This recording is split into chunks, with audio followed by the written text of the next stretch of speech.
ಇವತ್ತು ವಿಜಯಪುರ ಜಿಲ್ಲೆ ಏನು ಒಂದು ನಗರ ಇದೆ, ಈ ನಗರದಲ್ಲಿ ಸರ್ಕಾರಿ ವೈದ್ಯಕೀಯ ಕಾಲೇಜ್ ಸಿಗಬೇಕಂತಕ್ಕಂಥ ಉದ್ದೇಶದಿಂದ ನಾವು ಸುಮಾರು 50 ದಿನಗಳ ಕಾಲ ಹೋರಾಟ ಮಾಡ್ತಾ ಇದ್ದೀವಿ. ಉದ್ದೇಶ ಇಷ್ಟೇ, ನಮ್ಮ ವಿಜಯಪುರ ಜಿಲ್ಲೆಗೆ ಒಂದು ಸುಸರ್ಜಿತವಾದಂತಹ ಒಂದು ಮೆಡಿಕಲ್ ಕಾಲೇಜನ್ನ ಸರ್ಕಾರಿ ಅನುದಾನ ರಹಿತವಾಗಿಯೇ ನಮಗೆ ಸಿಗಬೇಕು, ಸರ್ಕಾರದ ಅಧೀನದಲ್ಲೇ ಇರಬೇಕಂತಕ್ಕಂಥ ಉದ್ದೇಶ. ಅದಕ್ಕಾಗಿ ಸುಮಾರು ಹಗಲನ್ನದೇ ರಾತ್ರಿ ಅನ್ನದೇ ಮಳೆ ಬರಲಿ ಗಾಳಿ ಬರಲಿ 50 ದಿನದ ಒಂದು ಹೋರಾಟವನ್ನ ನಾವು ಇವತ್ತು ಹಮ್ಮಿಕೊಂಡಿದ್ದೇವೆ. ಆದ್ರೂ ಕೂಡ ಇಲ್ಲಿರ್ತಕ್ಕಂಥ ಜಿಲ್ಲೆಯ ಜನಪ್ರತಿನಿಧಿಗಳಾಗಿರ್ಬೋದು, ಸಂಬಂಧಪಟ್ಟಂತ ಸಚಿವರುಗಳಾಗಿರ್ಬೋದು, ವಿಶೇಷವಾಗಿ ಇಲ್ಲಿರ್ತಕ್ಕಂಥ ಒಬ್ಬ ಎಮ್ ಎಲ್ ಎ ಇವತ್ತು ಇಡೀ ರಾಜ್ಯ ಸುತ್ತಲಕ್ಕೆ ಇವರಿಗೆ ಟೈಮ್ ಅದ. ಎಲ್ಲ ಹೋಗಿ ಒಂದು ಪ್ರಚೋದಿತವಾದಂತ ಒಂದು ಭಾಷಣವನ್ನು ಮಾಡ್ತಾರ ಇಲ್ಲಿರ್ತಕ್ಕಂಥ ಎಮ್ ಎಲ್ ಎಗಳು. ಇವತ್ತು ಈ ಒಂದು 50 ದಿನದ ಒಂದು ಹೋರಾಟ ನಡೆದಿದೆ. ಒಂದು ನಿಮಿಷ ಕೂಡ ಇಲ್ಲಿ ಬಂದಿರತಕ್ಕಂಥ ಜನರಿಗೆ ಪ್ರತಿದಿನ ಬೇರೆ ಬೇರೆ ಜಿಲ್ಲೆಗಳಿಂದ ಬರ್ತಾ ಇದಾರ, ಬೇರೆ ಬೇರೆ ತಾಲೂಕುಗಳಿಂದ ಬರ್ತಾ ಇದಾರ. ಇವತ್ತು ಈ ಹೋರಾಟಕ್ಕೆ ಇವತ್ತು ಸ್ಪಂದಿಸಿ ಬೆಂಬಲಿಸಿ ಎಲ್ಲವೂ ಕೂಡ ಬೆಂಬಲ ನೀಡ್ತಾ ಇದ್ದಾರೆ. ಆದ್ರೆ ಇಲ್ಲಿರ್ತಕ್ಕಂಥ ಜನಪ್ರತಿನಿಧಿ ಇವತ್ತು ಸುಮಾರು ಲಕ್ಷಾಂತರ ಜನರ ಒಂದು ಓಟನ್ನು ಪಡೆದುಕೊಂಡು ಜನರಿಗೆ ನೀಡಬೇಕಾಗಿರ್ತಕ್ಕಂಥ ಒಂದು ಹಕ್ಕಿನ ಸಲುವಾಗಿ ಅವರ ಒಂದು ಹೋರಾಟದ ಒಂದು ಪ್ರತಿನಿಧಿಯಾಗಿ ಇವತ್ತು ಬರಬೇಕಾಗಿತ್ತು. ಆದ್ರೆ ಇವತ್ತು ಬಂದಿಲ್ಲಪ್ಪ ಅಂತಂದ್ರೆ ಅವರು ಈ ಒಂದು ನಗರದ ಒಬ್ಬ ಶಾಸಕ ಆಗಿ ಇವತ್ತು ನಾಲಾಯಕ ಶಾಸಕ ಅಂತೇಳಿ ನಾವು ಇವತ್ತು ಭಾವಿಸ್ಬೇಕಾಗ್ತದೆ. ಇವತ್ತು ಜನರ ಒಂದು ಹಿತದೃಷ್ಟಿನೇ ಇಲ್ಲಪ್ಪ ಅಂತಂದ್ರೆ ಇವ ಶಾಸಕ ಆಗಿ ಏನು ಉಪಯೋಗ ಅಂತಕ್ಕಂಥದ್ದು ಇವತ್ತಿನ ಇಡೀ ಜಿಲ್ಲೆಯ ಜನತೆ, ನಗರ ಜನತೆ ಇವತ್ತು ಖಂಡಿಸ್ಬೇಕಾಗ್ತಿದೆ. ನಾನು ಮೊದಲೇ ಹೇಳಿದ್ದೆ, ಇವತ್ತು ನೀವೇನಾದ್ರೂ ಒಂದು ಸರ್ಕಾರಿ ಒಂದು ಅನುದಾನ ರಹಿತ ಒಂದು ಕಾಲೇಜನ್ನ ಇವತ್ತು ಖಾಸಗಿಯವರಿಗೆ ಮಾರಾಟ ಮಾಡಿದ್ರೆ ಇವತ್ತು ಅಲ್ಲಿರ್ತಕ್ಕಂಥ ವ್ಯವಸ್ಥೆ ಆಗಿರ್ಬೋದು, ಸಂಪೂರ್ಣ ಅಲ್ಲಿರ್ತಕ್ಕಂಥ 149 ಎಕರೆ ಜಾಗ ಆಗಿರ್ಬೋದು, ಎಲ್ಲವೂ ಕೂಡ ಒಂದು ಸರ್ಕಾರದ ಒಂದು ಅನುದಾನದಲ್ಲಿ ಬಿಟ್ಟು ಆ ಒಂದು ಖಾಸಗಿ ಅನುದಾನದಲ್ಲಿ ಹೋಯ್ತಪ್ಪ ಅಂತಂದ್ರ ಅದು ಸರ್ಕಾರಕ್ಕೆ ಇವತ್ತು ಸ್ವತಂತ್ರ ಇರೋದಿಲ್ಲ. ಅಲ್ಲಿ ಬರ್ತಕ್ಕಂಥ ಜನಪ್ರತಿನಿಧಿಗಳಿಗೆ ಸ್ವತಂತ್ರ ಇಲ್ಲ ಅಂತಕ್ಕಂಥದ್ದು ಪ್ರತಿ ದಿನ ಕೂಡ ನಾವು ಹೇಳ್ತಾ ಇದೀವಿ. ಆದ್ರೆ ನಗರ ಶಾಸಕರು ನಾವು 500 ಕೋಟಿ ಕೊಟ್ಟು ನಾನು ತಗೊಂಡಿನಿ ಅಂತೇಳಿ ಸರ್ಕಾರದ ಒಂದು ಸದನದಲ್ಲಿ ಇವತ್ತು ಹೇಳಿದ್ರು. ನಾವು ಪ್ರಶ್ನೆ ಮಾಡಿದ್ದೆ. ನಾನು ಆ ಪ್ರಶ್ನೆ ಏನಪ್ಪಾ ಅಂತಂದ್ರೆ, ನೀವು ಇಲೆಕ್ಷನ್ ನಿಂದಿರುವಂತ ಒಂದು ಸಂದರ್ಭದಲ್ಲಿ ನಂದು ಕೇವಲ 10 ಕೋಟಿ ರೂಪಾಯಿ ಆಸ್ತಿ ಮಾತ್ರ ಇದೆ ಅಂತೇಳಿ ನೀವು ಘೋಷಣೆ ಮಾಡ್ಕೊಂಡಿದ್ದೀರಿ. ಆದ್ರೆ ಸದನದಲ್ಲಿ ಹೇಳ್ತಾ ಇದ್ದೀರಿ 500 ಕೋಟಿ ರೂಪಾಯಿ ಕೊಟ್ಟು ನಾನು ಇವತ್ತು ಸರ್ಕಾರಿ ಒಂದು ಖಾಸಗಿ ವ್ಯವಸ್ಥೆಯ ಒಂದು ಕಾಲೇಜನ್ನ ನಾನು ಇವತ್ತು PP ಮಾಡಲ್ ಏನ್ ಮಾಡ್ತಾ ಇದ್ರಿ ಅದನ್ನ ತಗೋತೀನಿ ಅಂತೇಳಿ ನೀವು ಹೇಳಿದ್ರಿ. ನಾನು ನಿಮ್ಗೆ ಕೇಳ್ತಾ ಇದ್ದೀನಿ, 10 ಕೋಟಿ ರೂಪಾಯಿ ನೀವು ಘೋಷಣೆ ಮಾಡಿರ್ತಕ್ಕಂಥ ಆಸ್ತಿ ಕೇವಲ 2 ವರ್ಷದಲ್ಲಿ 500 ಕೋಟಿ ರೂಪಾಯಿ ಯಾವ ಆಧಾರದ ಮೇಲೆ ನೀವು ಆಸ್ತಿ ಬಂತು? ಇಷ್ಟು ದುಡ್ಡು ಯಾವ ಪ್ರಮಾಣದಲ್ಲಿ ನಿಮಗೆ, ಯಾವ ಆಧಾರದ ಮೇಲೆ, ಯಾವ ಇದ್ರ ಮೇಲೆ ನಿಮ್ಗೆ ಬಂತು ಅಂತಕ್ಕಂಥದ್ದು ನನ್ನ ಪ್ರಶ್ನೆ ನೀವು ಉತ್ತರ ಕೊಡ್ಬೇಕಾಗಿತ್ತು.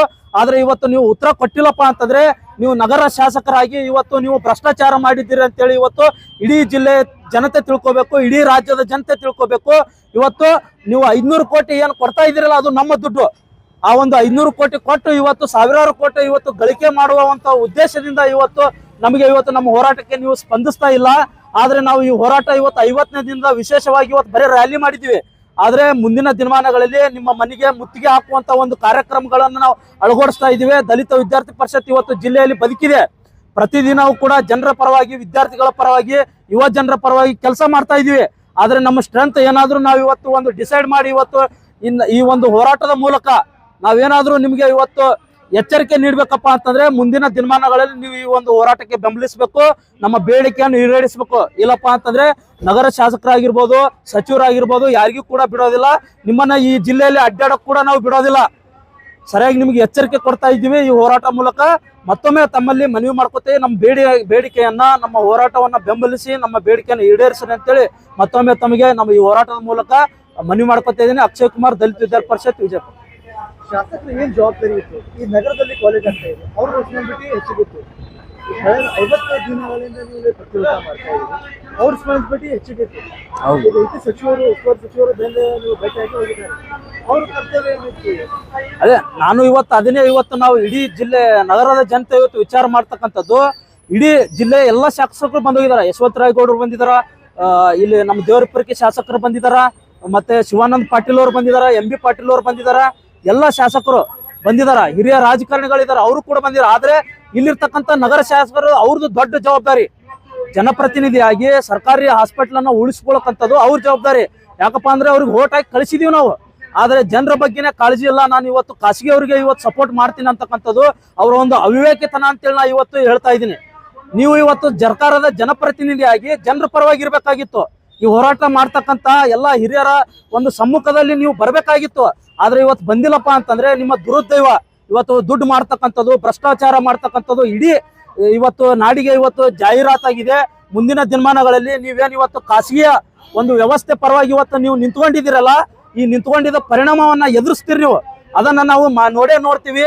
ಮುಂದಿನ ದಿನಮಾನಗಳಲ್ಲಿ ನಮ್ಮ ಬಾಗಿಲಿಗೆ ಇವತ್ತು ಓಟ್ ಕೇಳಕ್ ಬರ್ತಿರಲ್ಲ, ಅವಾಗ ನಾವು ನಮ್ಮ ಶಕ್ತಿಯನ್ನ, ನಮ್ಮ ಒಂದು ವಿಚಾರವನ್ನ ನಿಮಗೆ ತಿಳಿಸ್ತೀವಿ. ನಾನು ಮತ್ತೊಮ್ಮೆ ಈ ನಗರ ಶಾಸಕ ಇವತ್ತು ಎಚ್ಚರಿಕೆ ಕೊಡ್ತಾ ಇದ್ದೀನಿ. ನೀವು ನಿಜವಾಗ್ಲೂ ನಿಮ್ಮಲ್ಲಿ ಜನಪ್ರತಿನಿಧಿಯ ಕಾಳಜಿ ಇದ್ರೆ ಈ ಒಂದು ಹೋರಾಟದ ಕಡೆ ಬಂದು ನಮ್ಮ ಒಂದು ಹೋರಾಟದ ವಿಚಾರಗಳನ್ನು ತಿಳ್ಕೊಳ್ಳಿ ಸಾಕು. ನಿಮ್ಮಲ್ಲಿ ಏನಾದರೂ ವಿಚಾರ ಇತ್ತಪ್ಪ ಅಂದ್ರೆ ಹೇಳ್ರಿ, ಅದನ್ನು ಕೂಡ ನಾವು ಬೆಂಬಲಿಸ್ತೀವಿ.